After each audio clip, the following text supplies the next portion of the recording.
Well, when you think about this world of civil unrest and all the attentions and everything else that is going on in the daytime and hour that we're living in, one can only expect that people are going to be very, very sensitive.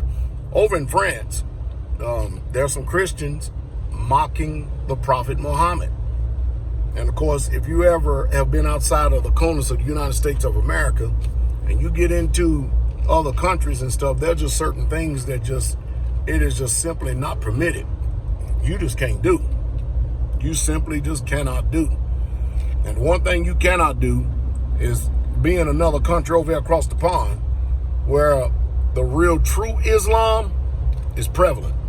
Because you go over there and you start talking about the Prophet Muhammad and you're a Christian, man, they're going to pay you back. And no doubt, a guy came into a church over there and stabbed and fatally killed 3 Christians, I believe. Hey, most people, they're not as passionate. Well, let's say the people here in the United States of America, they're religious. They don't really truly embrace truth. Their lifestyle is just so selfish. They don't really truly believe in the Most High. It's just a byword, and going to church is just a means of passing time, and it makes you feel good. It makes your conscience feel good, but they're not really truly 100% dedicated to the Most High. They're just simply not. And if you want to make sure, if you want to really truly see how Christians don't read their Bible, watch and see what happens on December 25th. You're going to see them in direct opposition once again, exalt fairy tales, traditions, and lies above truth. But I think this video right here, I really want to put emphasis on this. This is a very pivotal election, whether people like it, comprehend it, understand it or not. It really truly is. Either way it goes, I'm sensing and I'm thinking that there's going to be some type of civil unrest going on in America. I mean, if Biden don't get in, I can really truly see the cities being burnt. If Trump don't get in, I can see the cities being burnt, because nobody has confidence. Nobody has faith in the system. Nobody does. Nobody does. And I tell you one thing, though, when this Amy Coney Barrett got in and sworn into the Supreme Court, man, the conservatives, well, you can call it Republicans, whatever it is, they got a 6-3 majority. Well, with the exception of Roberts. Roberts, he flipped on them. He ran under being a Republican, but he flipped on them. Man, I tell you, things are something else. Hey, and if Trump gets elected another 4 years, they'll stink, because these Supreme Court justices are extremely old. Can you imagine if he gets elected another 4 years and they are going to actually put up another conservative judge to make it a 7-2 majority? Ooh, this country about to lose their mind. About to lose their mind. But the one thing I do notice is when I look at, and lately I've been looking at a lot of black liberal talk shows. I've been listening to them. I've been listening to Joe Madison. I've been chiming in on Roland Martin and all these other people. These people don't care about anything when it concerns Joe Biden's record and Kamala Harris' record. They don't care. Only thing they care about is just get Trump out of office. And I told you, I don't have a dog really in this race any way, shape, fashion, or form, but I do have a right to an opinion, because as a veteran, I preserved your right for you to be able to have an opinion. And I damn sure gonna have one, and I'm gonna say it too. So it's amazing to me how divided we are in this country. But the numbers have just come out. Now, believe me, I'm under no illusion whatsoever at all. I believe that the numbers have been fudged and everything else, but nevertheless, they are reporting a 33% growth in GDP.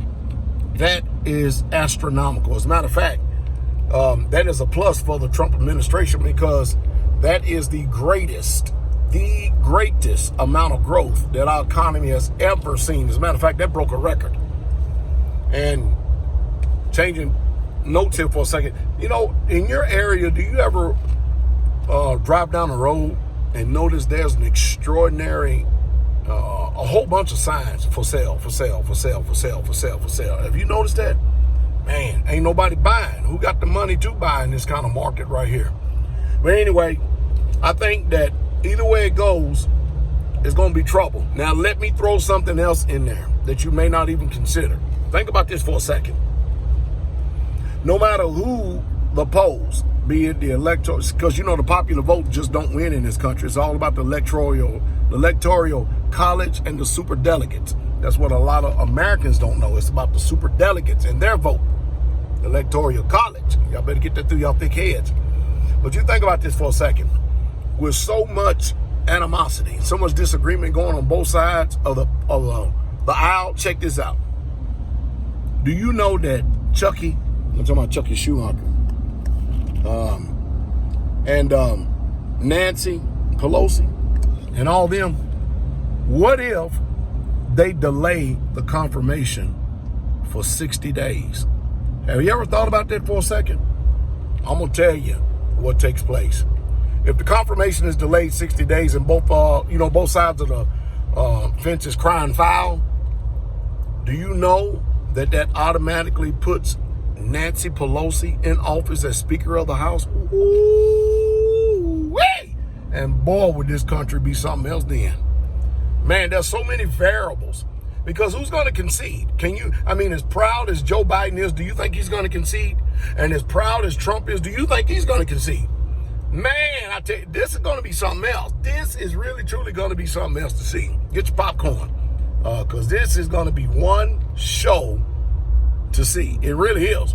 But to think that they could actually try to draw this out for 60 days and Nancy Pelosi could possibly end up being president, because we all know about the 25th Amendment right now, because, Joe, he checks in and checks out, checks in, checks out. You don't know when he's going to be here or not, and you don't know if he remembers if he's a senator or a vice president or if he's running against Bush or Trump. You just don't ever know. You just don't ever know who he's going to say who he's running against. But can you imagine that variable after he gets in for a year or so, and then all of a sudden they can't cover him up no more, like they couldn't cover up Hillary Clinton and her health issues, troubles, and problems.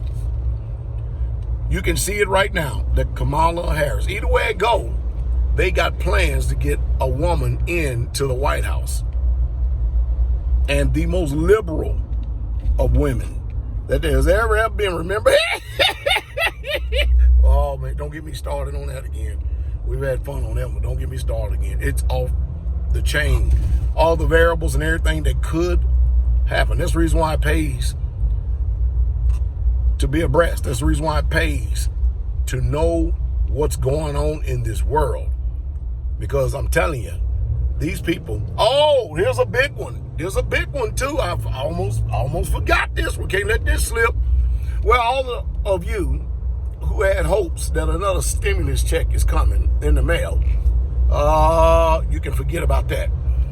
And you can thank Nancy Pelosi and Chucky Schumer and the Democrats for making sure that it doesn't happen, because they don't want anything to take place that's going to give Donald Trump any type of credit whatsoever at all. And it makes no difference how poor you are, makes no difference how much you're hurting, makes no difference how much you need the money. But now, if the airlines or big corporations or whatever it is, they big banks or whatever, they need money, go ahead and let's go ahead and rush this bill through, and let's get the president to sign off on it.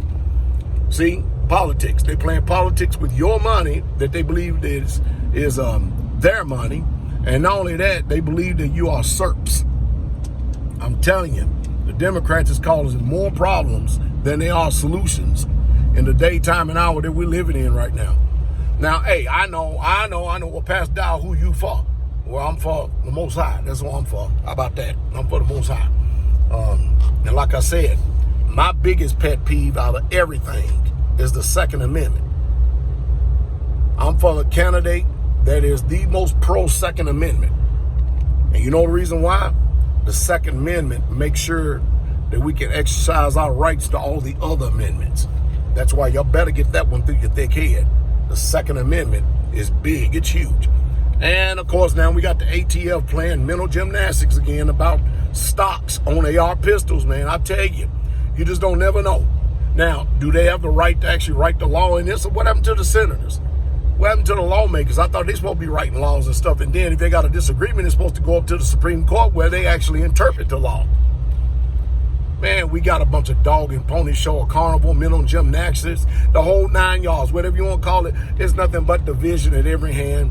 And people just seem like that they just having a damn good time at fighting each other.